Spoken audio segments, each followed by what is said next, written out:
আসসালামু আলাইকুম। রমজানে রোজা রেখে সবার কেমন অবস্থা অবশ্যই জানাবেন কমেন্টে।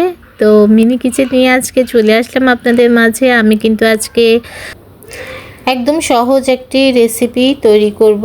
তো এটা কিন্তু আমাদের নর্মাল চুলোতে বানাতে কিন্তু খুবই সহজ, কিন্তু এই মিনি কিচেনে বানানোটা যে কত কঠিন তা হচ্ছে আমি আজকে বানিয়ে টের পেলাম। তো যেহেতু পিড়া বেলিনটা নতুন এনেছি আর এটাতে ট্রাই করতেই হবে আমাকে কেমন হয়। তো পরোটা বানাতে বসে গেলাম আর ভালোই হচ্ছিল। আর বেলুন আর পিড়াটাও কিন্তু অনেক মজবুত।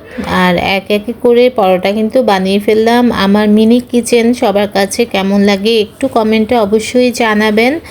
আপনারা যারা ভিডিও মেক করেন তারা তো জানেনই একটা ভিডিওর পেছনে কত কষ্ট করতে হয়। এত কষ্ট করে ভিডিও করার পর যদি আপনারা লাইক কমেন্ট না করেন তাহলে কিন্তু আসলে ভিডিও করার ইচ্ছেটাই আর থাকে না। তাই আপনারা ভিডিও দেখে অবশ্যই সাপোর্ট করবেন। আর এই যে আমার সবগুলো পরোটাই হয়ে যাচ্ছে আস্তে আস্তে। আর এখন যে ছোট হাতটা দেখতে পাচ্ছেন এটা আমার মেয়ের হাত। ও কিন্তু আমার বানানোটা দেখে ও বানিয়েছে। তো মাশাআল্লাহ ওটাও ভালো হয়েছে বানানো। তো এই তো সবগুলা দেখলেন কত পরোটা আপনাদের জন্য বানিয়ে ফেলেছি। এখন তাওয়া ছেঁকে নিব। তো এই যে ছেঁকার সময় কিন্তু এটা এত আগুনের মধ্যে তাওয়াটা পুরো একদম ছোট হয়ে গিয়েছে। আমার চুলা হিসাবে তাওয়াটা একেবারে ছোট, তারপরেও যাই হোক আস্তে করে ভেজে নিলাম একে একে সব পরোটাগুলো। তো আপনারা কে কোথা থেকে দেখছেন অবশ্যই কমেন্টে জানাবেন। আর ইউটিউব থেকে যারা দেখছেন তারা চ্যানেলটা সাবস্ক্রাইব করে দিবেন। এই যে আমার পরোটা কিন্তু ভেজে ফেলছি।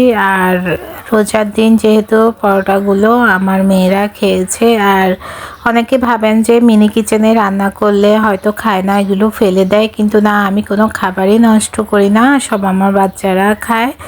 আর ছোট বাচ্চারা কিন্তু এই ছোট কিচেনে রান্নাগুলো খুবই পছন্দ করে। আর যারা কুপির আগুনে রান্না করে তাদের খাবারটা আসলে একটু গন্ধ গন্ধ হয়ে যায় আমার মনে হয়। কারণ ওটা যেহেতু কেরোসিন তেল দিয়ে সবাই করে। তো যাই হোক, কেরোসিনের তেল দিয়ে আমি তো রান্না করি না, তাই আমার খাবারগুলা অতটা গন্ধ টন্ধ হয় না, ভালোই থাকে, একদম নর্মাল খাবারের মতো। বরঞ্চ এই ছোট চুলাটার মধ্যে আরও বেশি মজা হয় রান্না। যাই হোক, এই তো কিছু কিছু আমি কিন্তু আবার রুটিও ভাজলাম। আর রুটিগুলোও ভালো হয়েছে, পরোটাগুলোও ভালো হয়েছে। আর যেহেতু চুলাটা হিসেবে আমার তাওয়াটা ছোট হয়ে গিয়েছে, তাই ধরে রাখতে হচ্ছে, না হয় কিন্তু এটা বারবার পড়ে যাচ্ছিল। তো এই তো একে একে সব ভেজে ফেললাম। আর যাই হোক, আমি কিন্তু এই পিয়া বেলিনটা নতুন নিয়েছি আজকেই। তো এই জন্য আজকেই আপনাদেরকে জন্য আর কি আপনাদের জন্য পরোটা বানিয়েছি। তো আপনাদের সবার দাওয়াত আমার মিনি কিচেনে এসে পরোটা খাওয়ার। আজকে যারা যারা আছেন তো চলে আসবেন পরোটা খেতে আমার মিনি কিচেনে। এই যে মাঝে মাঝে আবার তেল একটু বেশি হলেই কিন্তু চুলার উপরে পড়ে যায়।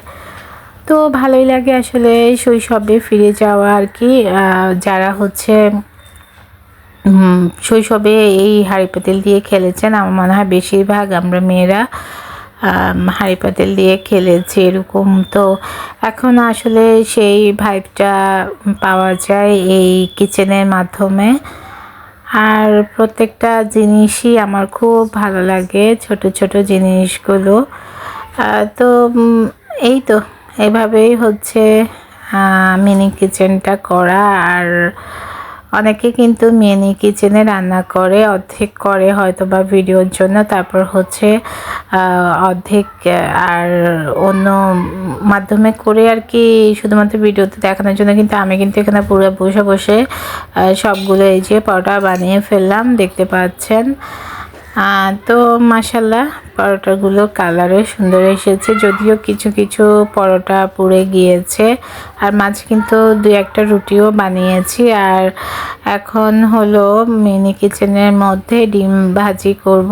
আর ডিম ভাজির জন্য এই যে তাওয়ার মধ্যে হচ্ছে তেল দিয়ে ডিমটা ছেড়ে দিলাম। দেখতে পাচ্ছেন ডিমটা পুরা হচ্ছে তাওয়া থেকে বড় হয়ে গিয়েছে যদিও, তারপরে কোনো রকমে এই যে যত্ন করে এটা উল্টানো ট্রাই করছি, বাট এটা কিন্তু লাগছে না, আবার এটা তেলে লাগছে না, খুব সুন্দরভাবে উল্টে গেল। ভালোই হয়েছে। তো সবাই হচ্ছে আমার ভিডিওতে অবশ্যই আপনারা, আমি বারবার বলছি, একটু আমাকে সাপোর্ট করবেন, যেহেতু নতুন কাজ করছি মিনি কিচেন নিয়ে। আপনাদের সাপোর্টটা কিন্তু অনেক বেশি হচ্ছে প্রয়োজন আমার, তাহলে কিন্তু আরও ভিডিও করার আগ্রহ পাবো। তো আপনারা হচ্ছে এই যে দেখতে পাচ্ছেন আমি একে একে কিন্তু আরও অনেকগুলো ডিম ভাজি করে নিয়েছি। তো যাই হোক, আজকে যেহেতু কোয়েল পাখির ডিম ছিল না, তাই হচ্ছে এমনি মুরগির ডিমে এই তো পড়ে গেল।